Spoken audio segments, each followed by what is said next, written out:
Hi friends, ನಮಸ್ತೆ. ಈ ದಿನ 8ನೇ ತರಗತಿಯ ಕಲಿಕಾ ಬಲವರ್ಧನೆ ಬಗ್ಗೆ ಮಾತಾಡ್ತಾ ಹೋಗೋಣ. ಈಗ ಸಂಖ್ಯೆಗಳೊಂದಿಗೆ ಆಟ ಅಂತಕ್ಕಂಥ ಒಂದು ಪಾಠದಲ್ಲಿರ್ತಕ್ಕಂಥ ಕಲಿಕಾಫಲ, 1ನೇ ಕಲಿಕಾಫಲದ ಬಗ್ಗೆ ಮಾತಾಡ್ತಾ ಹೋಗೋಣ. 2, 3, 4, 5, 6, 9 ಮತ್ತು 11 ರಿಂದ ಬಾಧ್ಯತೆಯ ನಿಯಮವನ್ನು ಸಾಧಿಸ್ತಕ್ಕಂಥದ್ದು. ಬಾಧ್ಯತೆ ನಿಯಮವನ್ನು ಸಾಧಿಸ್ತಕ್ಕಂಥದ್ದನ್ನು ನೋಡ್ತಾ ಹೋಗೋಣ. ಓಕೆನಾ? ಇವಾಗ ಮುಂಚೆ ನಾವೇನು ಮಾಡಬೇಕಂದ್ರೆ ಬಾಧ್ಯತೆಯ ನಿಯಮ ಅಂದರೆ ಏನು ಅಂತಕ್ಕಂಥದ್ದನ್ನು ನೋಡ್ತಾ ಹೋಗೋಣ. ಬಾಧ್ಯತೆಯ ನಿಯಮ ಅಂದರೆ ಏನಂದರೆ, ಕೊಟ್ಟಿರುವ ಸಂಖ್ಯೆ ಅಂದರೆ ಕೊಟ್ಟಿರ್ತಕ್ಕಂಥ ಸಂಖ್ಯೆ ಏನಿದೆ, ಯಾವ ಸಂಖ್ಯೆಯಿಂದ ಭಾಗವಾಗುತ್ತೆ ಎಂಬುದನ್ನು ನೈಜ ಭಾಗಾಕಾರ ಮಾಡದೆ ಕಂಡುಹಿಡಿಯತಕ್ಕಂಥದ್ದನ್ನು ನಾವು ಬಾಧ್ಯತೆಯ ನಿಯಮ ಅಂತ ಹೇಳ್ತಾ ಹೋಗ್ತೀವಿ. ಅಂದರೆ ಅದನ್ನು ನೈಜವಾಗಿ ನಾವು ಏನು ಮಾಡ್ತೀವಿ, ಭಾಗಾಕಾರ ಮಾಡಲ್ಲ. ಆದರೆ ಆ ಬಾಧ್ಯತೆಯ ನಿಯಮವನ್ನು ಉಪಯೋಗಿಸ್ಕೊಂಡು ಅದರದ್ದು ಭಾಗವಾಗುತ್ತೋ ಇಲ್ಲೋ ಅಂತಕ್ಕಂಥದ್ದನ್ನು ಹೇಳ್ತಾ ಹೋಗೋದು. ಇವಾಗ ಚಟುವಟಿಕೆ 1.1 ಅಂತಕ್ಕಂಥದ್ದು ನೋಡೋಣ. 2ರ 10 ಅಪವರ್ತಿಗಳನ್ನು ಬರೆಯಿರಿ ಅಂತ ಕೊಟ್ಟಿದ್ದಾರೆ. ಆ 10 ಅಪವರ್ತಿಗಳನ್ನು ಕೊಟ್ಟಿರ್ತಕ್ಕಂಥದ್ದು ಏನಾಗಿದೆ, ಇವಾಗ ಅಪವರ್ತಿಗಳನ್ನು ಬರೀತಾ ಹೋಗ್ತೀನಿ ನಾನು. ನೋಡಿ, 2ರ 10 ಅಪವರ್ತಿಗಳು ಯಾವ್ಯಾವು? 2, 4, 6, 8, 10, 12, 14, 16, 18, 20 ಹೀಗೆ ಅಪವರ್ತಿಗಳನ್ನು ನಾವು ಬರೀತಾ ಹೋಗಬೇಕು. ಹಾಗಾದರೆ ಇಲ್ಲಿ ನೋಡಿ, 2ರ ಬಾಧ್ಯತೆ ನಿಯಮ ಏನು ಹೇಳುತ್ತೆ? 2ರಿಂದ ಭಾಗವಾಗುವ ಸಂಖ್ಯೆಗಳ ಬಿಡಿ ಸ್ಥಾನದಲ್ಲಿ 2, 4, 6, 8 ಅಥವಾ 0ಯನ್ನು ಹೊಂದಿರುತ್ತೆ. ಈ 0ಯನ್ನು ಹೊಂದಿರತಕ್ಕಂಥ ಸಂಖ್ಯೆಗಳು ಏನಾಗ್ತವೆ ಅಂತಂದರೆ ಅದು 2ರಿಂದ ಭಾಗ ಆಗುತ್ತೆ ಅಂತ ಅರ್ಥ. ಅದೇ ರೀತಿಯಾಗಿ ಅದೇ ಕ್ವಶನಲ್ಲಿ ಇದೇ ರೀತಿ ನೋಡಿ, 5 ಮತ್ತು 10ರ 6 ಅಪವರ್ತಿಗಳನ್ನು ಬರೆಯಿರಿ ಅಂತ ಹೇಳಿದ್ದಾರೆ. ಹಾಗೆ ಬಾಧ್ಯತೆ ನಿಯಮವನ್ನು ನಿರೂಪಿಸಬೇಕು. 5ರ 6 ಅಪವರ್ತಿಗಳು ಅಂದರೆ 5, 5, 10, 15, 20, 25, 30.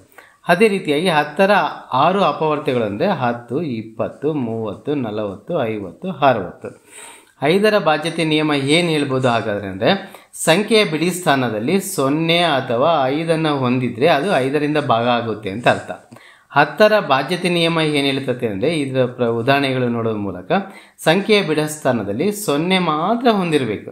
0ಯನ್ನು ಮಾತ್ರ ಹೊಂದಿದರೆ ಅದು 10ರಿಂದ ಭಾಗ ಆಗುತ್ತೆ ಅಂತ ಅರ್ಥ. ಇಲ್ಲಾಂದರೆ 10ರಿಂದ ಭಾಗ ಆಗೋದಿಲ್ಲ ಅಂತಕ್ಕಂಥದ್ದನ್ನು ನಾವು ಅರ್ಥ ಮಾಡ್ಕೊಳ್ಬೇಕು. ಇಲ್ಲಿ ಇನ್ನೊಂದು ಕ್ವಶನ್ ಕೊಟ್ಟಿದ್ದಾರೆ. 10ರ 5 ಅಪವರ್ತಿಗಳನ್ನು ಬರೆಯಿರಿ. 10ರ 5 ಅಪವರ್ತಿಗಳನ್ನು ಬರೆಯೋಣ. ಅಂದರೆ 10, 20, 30, 40, 50. ಈ ಅಪವರ್ತಿಗಳು 2ರ ಮತ್ತು 5ರಿಂದ ಬಾಧ್ಯತೆ ನಿಯಮವನ್ನು ಪಾಲಿಸುತ್ತವೆಯೇ ಎಂದು ಪರೀಕ್ಷಿಸಿ ಅಂತ ಹೇಳಿದ್ದಾರೆ. ನಿಮ್ಮ ತೀರ್ಮಾನ ಏನು ಅಂತಕ್ಕಂಥದ್ದನ್ನು ಹೇಳಿದ್ದಾರೆ. ಇವಾಗ ನೋಡ್ತಾ ಹೋಗೋಣ. 10, 20, 30, 40, 50 ಈ ಎಲ್ಲ ಸಂಖ್ಯೆಗಳೇನಾಗ್ತಿದೆ ಅಂದರೆ 0ಯನ್ನು ಒಳಗೊಂಡಿದೆ. 0ಯ ಬಿಡಿ ಸ್ಥಾನದಲ್ಲಿ ಹೊಂದಿರೋದ್ರಿಂದ 2ರಿಂದ ಭಾಗ ಆಗುತ್ತೆ ಅಂತ ಅರ್ಥ. ಅದೇ ರೀತಿಯಾಗಿ 0ಯನ್ನು ಹೊಂದಿರೋದ್ರಿಂದ ಬಿಡಿ ಸ್ಥಾನದಲ್ಲಿ 5ರಿಂದ ಭಾಗ ಆಗುತ್ತೆ ಅಂತ ಅರ್ಥ. ಅಂದರೆ ಈ ಎಲ್ಲ ಸಂಖ್ಯೆಗಳು, ನಮ್ಮ ತೀರ್ಮಾನ ಏನಂದರೆ ಈ ಎಲ್ಲ ಸಂಖ್ಯೆಗಳು 2 ಮತ್ತು 5ರಿಂದ ಭಾಗ ಆಗುತ್ತೆ ಅಂತ ಹೇಳ್ಬೋದು. ಇವಾಗ ಚಟುವಟಿಕೆ 1.2 ನೋಡ್ತಾ ಹೋಗೋಣ. 1.2 ನೋಡ್ತಾ ಹೋಗೋಣ. ಏನು ಹೇಳ್ತಾ ಇದೆ? ಈಗ ನಾವು 3ರಿಂದ ಮತ್ತು 9ರಿಂದ ಬಾಧ್ಯತೆಯ ನಿಯಮವನ್ನು ತಿಳಿಯೋಣ. 3 ಮತ್ತು 9 ಬಾಧ್ಯತೆಯ ನಿಯಮವನ್ನು ತಿಳಿತಾ ಹೋಗ್ತಾಗೋಣ. ಏನದು ಬಾಧ್ಯತೆಯ ನಿಯಮ ನೋಡ್ತಾ ಹೋಗೋಣ. ಗುಣಾಕಾರವು ಭಾಗಾಕಾರದ ವಿಲೋಮವಾಗಿದೆ. ಇದು ಭಾಳ ಇಂಪಾರ್ಟೆಂಟು, ಅಂದರೆ ತುಂಬ ಮುಖ್ಯವಾಗಿರ್ತಕ್ಕಂಥ. ಗುಣಾಕಾರವು ಭಾಗಾಕಾರದ ವಿಲೋಮ ಆಗಿರ್ತಕ್ಕಂಥದ್ದು. ಅಂದರೆ ಗುಣ್ಯ ಇಂಟು ಗುಣಕ = ಭಾಗಲಬ್ಧ ಅಂತಕ್ಕಂಥದ್ದನ್ನು ಇವಾಗ ಒಂದು ಉದಾಹರಣೆಯೊಂದಿಗೆ ನೋಡ್ತಾ ಹೋಗೋಣ. ನೋಡಿ, 3ರ ಮತ್ತು 9ರ ಅಪವರ್ತಿಗಳನ್ನು ಬರೆಯಿರಿ ಅಂತ ಹೇಳಿದ್ದಾರೆ. ಅಂಕಿಗಳ ಮೊತ್ತ ಮಾಡಬೇಕು. ಅಂಕಿಗಳ ಮೊತ್ತ 3ರಿಂದ ಭಾಗವಾಗುತ್ತದೆಯೇ ಅಥವಾ ಅಂಕಿಗಳ ಮೊತ್ತ 9ರಿಂದ ಭಾಗವಾಗುತ್ತದೆಯೇ ನೋಡ್ತಾ ಹೋಗೋಣ.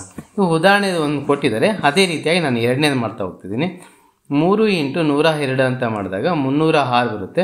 ಈ ಅಂಕಿಯ 3 + 0 + 6 ಅಂತ ಮಾಡಿದರೆ 9 ಬರುತ್ತೆ. ಈ 9 ಏನಾಗುತ್ತೆ, 3ರಿಂದ ಭಾಗ ಆಗುತ್ತೆ. ಅದೇ ರೀತಿಯಾಗಿ 9ರಿಂದನೂ ಸಹ ಭಾಗ ಆಗುತ್ತೆ. ಇನ್ನೊಂದು ನೋಡೋಣ. 3 × 231 ನಾವು ಗುಣಿಸಿದಾಗ 693 ಬರುತ್ತೆ.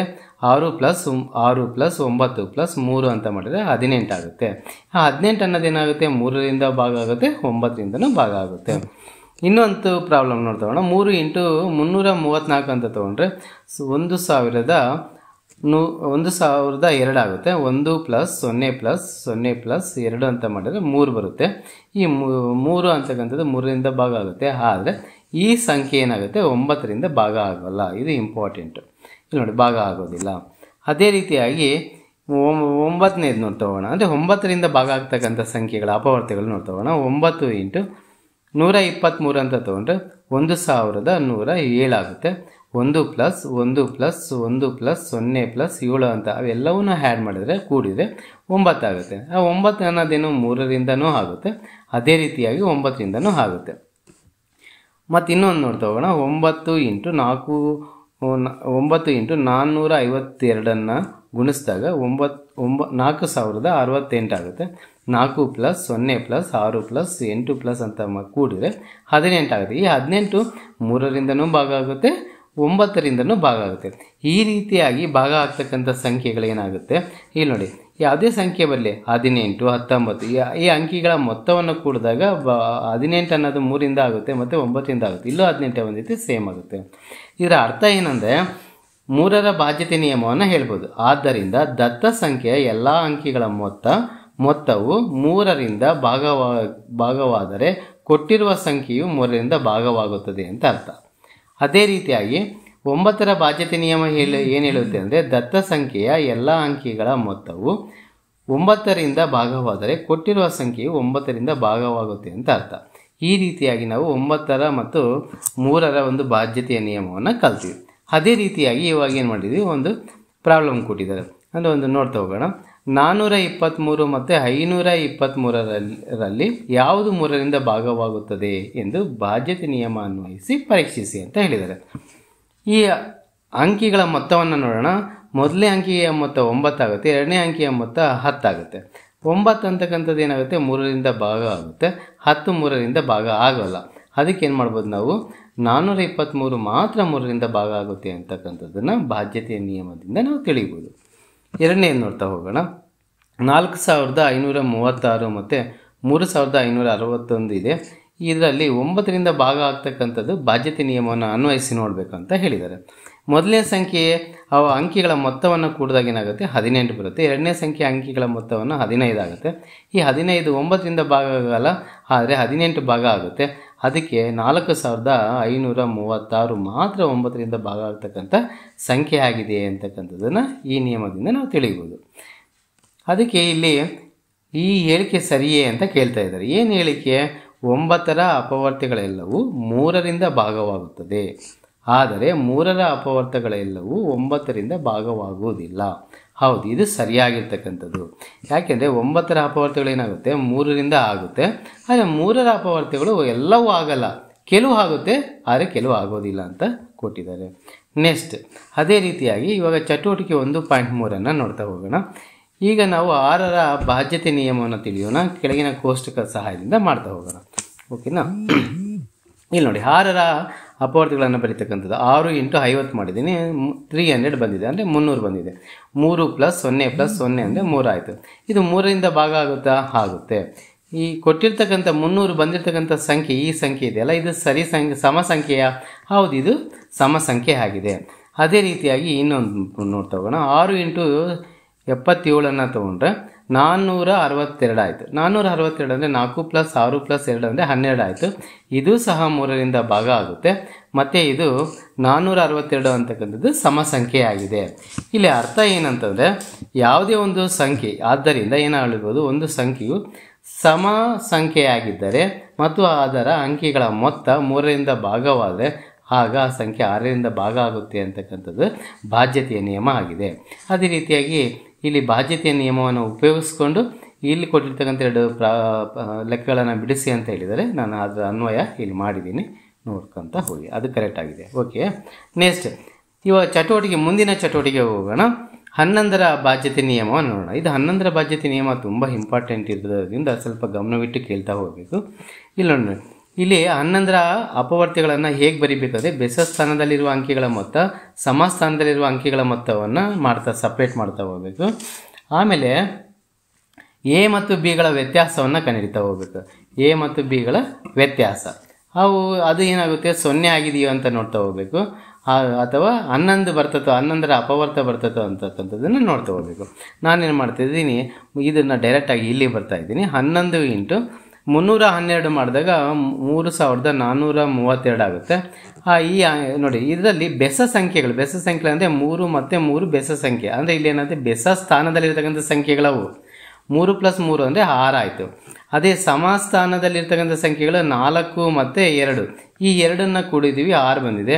6 - 6 ಅಂದರೆ 0 ಆಗುತ್ತೆ. ಅಂದರೆ ಇದು ಈ ಸಂಖ್ಯೆ 3400 ಈ ಸಂಖ್ಯೆ ಏನಾಗುತ್ತೆ 11ರಿಂದ ಭಾಗ ಆಗುತ್ತೆ ಅಂತ ಅರ್ಥ.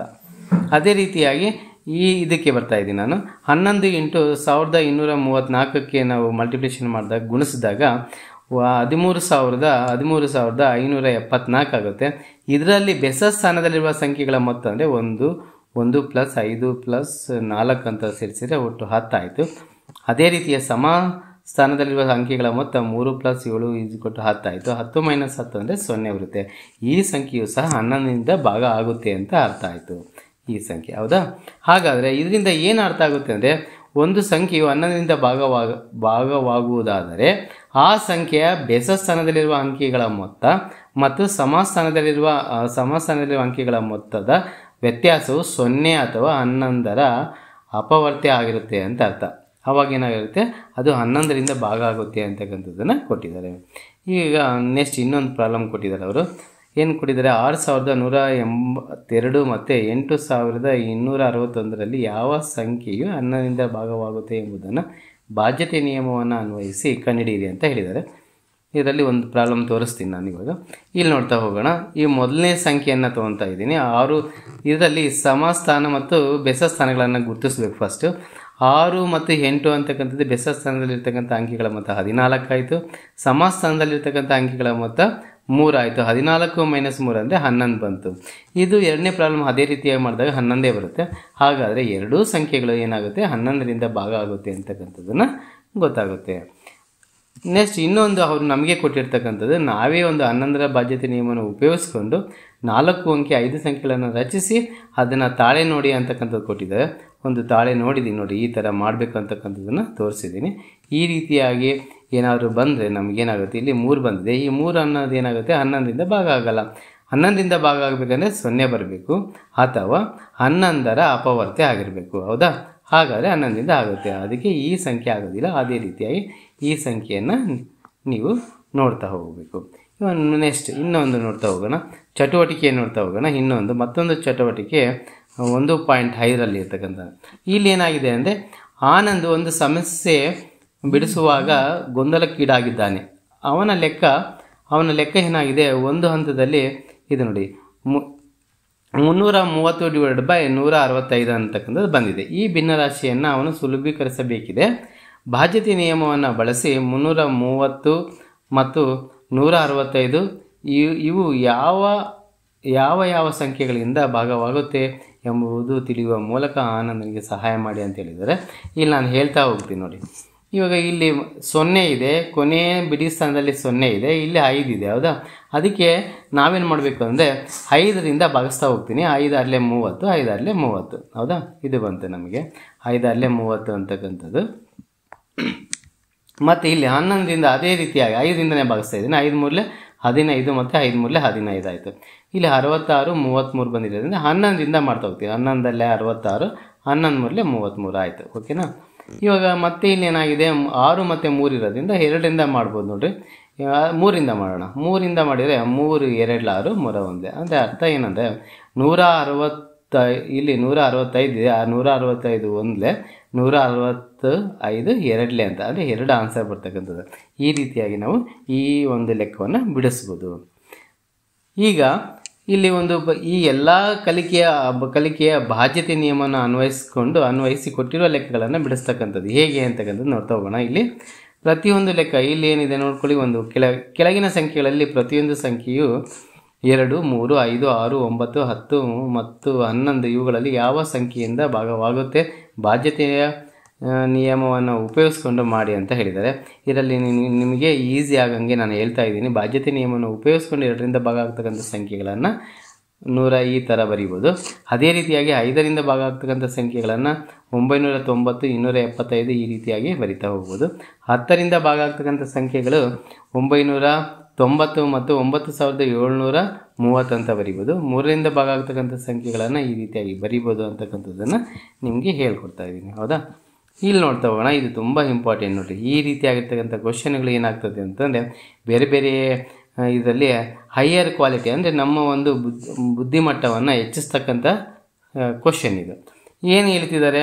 365 ಈ ಸಂಖ್ಯೆಯು 3ರಿಂದ ಭಾಗವಾಗಬೇಕಾದರೆ ಈ ಸಂಖ್ಯೆಗೆ ಕೂಡಬೇಕಾದ ಅಥವಾ ಕಳೆಯಬೇಕಾಗಿರ್ತಕ್ಕಂಥ ಕನಿಷ್ಠ ಸಂಖ್ಯೆಯನ್ನು ಕಂಡುಹಿಡಿಯಿರಿ ಅಂತ ಹೇಳಿದರೆ, ಕೊಟ್ಟಿರ್ತಕ್ಕಂಥ ಸಂಖ್ಯೆಯನ್ನು ಏನು ಮಾಡಬೇಕಂದ್ರೆ 3 + 6 + 5 ಅಂತ ಬರೀರಿ, 14 ಬರುತ್ತೆ. ಈ 14 ಏನಾಗ್ತಿದೆ? 14 ಅಂತಕ್ಕಂಥ ಒಂದು ಸಂಖ್ಯೆಯನ್ನು ನಾವು 1ಅನ್ನು ಆ್ಯಡ್ ಮಾಡಿದರೆ 15 ಆಗುತ್ತೆ. 15 ಏನಾಗುತ್ತೆ? ಅವಾಗ 3ರಿಂದ ಭಾಗ ಆಗೋದ್ರಿಂದ 1ಅನ್ನು ಮಾತ್ರ ಕೂಡಬೇಕು ಅಂತಕ್ಕಂಥದ್ದು ನಮಗೆ ಗೊತ್ತಾಗುತ್ತೆ. ಅದೇ ರೀತಿಯಾಗಿ ಎಕ್ಸ್ ಬೆಲೆಯನ್ನು ಕಂಡುಹಿಡಿಯಿರಿ ಅಂತಕ್ಕಂಥದ್ದು ಕೊಟ್ಟಿದ್ದಾರೆ. ಇಲ್ಲಿ ಎಕ್ಸ್ ಬೆಲೆ ಈ ಕೊಟ್ಟಿರ್ತಕ್ಕಂಥ ಸಂಖ್ಯೆಯನ್ನು 1 + 5 + 7 + x ಅಂತ ಬರೆಯೋಣ. ಇಲ್ಲಿ ಎಲ್ಲವನ್ನು ಕೂಡಿದಾಗ 16 ಆಯಿತು. 16 + x ಆಯಿತು. 16 ಅಂದರೆ 6ರಿಂದ ಭಾಗ ಆಗಲ್ಲ, ಅದಕ್ಕೆ 16ಕ್ಕೆ 2ಅನ್ನು ಸೇರಿಸಿ 18 ಬರುತ್ತೆ. ಎಕ್ಸ್ ಬೆಲೆ 2 ಆಗುತ್ತೆ. ಅದೇ ರೀತಿಯಾಗಿ ಮುಂದೆ ಇನ್ನೊಂದಿದೆ, 1 × 1 x ಕೊಟ್ಟಿದ್ದಾರೆ, 3y. ಈ ಸಂಖ್ಯೆಯು 11ರಿಂದ ಭಾಗವಾಗಬೇಕಾದರೆ ಎಕ್ಸ್ ಮತ್ತು ವೈಗಳ ಯಾವ ಬೆಲೆಯನ್ನು ತೆಗೆದುಕೊಳ್ಳಬಹುದು ಅಂತಕ್ಕಂಥದ್ದು ಹೇಳಿದರೆ, ಇವೇನು ಮಾಡಬೇಕು? ಮೊದಲು ಈ 2 ಸ್ಥಾನಗಳನ್ನು ಆ್ಯಡ್ ಮಾಡ್ತಾ ಹೋಗೋಣ. ಆಮೇಲೆ ಈ 2 ಸ್ಥಾನಗಳನ್ನು ಆ್ಯಡ್ ಮಾಡೋಣ. 1 + 3 ಅಂದರೆ 4 ಆಯಿತು. ಎಕ್ಸ್ + y = 4 ಅಂತ ಬರಬೇಕು. ಯಾಕೆ? 4 - 4 ಅಂದರೆ 4 - 4 ಅಂತ ಬರೆದಾಗ ನಮಗೆ 0 ಆಗುತ್ತೆ. ಇಂಥ ಸಂಖ್ಯೆ ಏನಾಗುತ್ತೆ? 11ರಿಂದ ಭಾಗ ಆಗುತ್ತೆ. ಹಾಗಾದರೆ ಎಕ್ಸ್ + y = 4 ಅಂತಕ್ಕಂಥದ್ದು ಏನು ಮಾಡ್ಬೋದು? ಎಕ್ಸ್ಗೆ 1 ಆಗ್ಬೋದು, ವೈಗೆ 3 ಆಗ್ಬೋದು. ಅದೇ ಎಕ್ಸ್ಗೆ 2 ಆಗ್ಬೋದು, ವೈಗೆ 2 ಆಗ್ಬೋದು.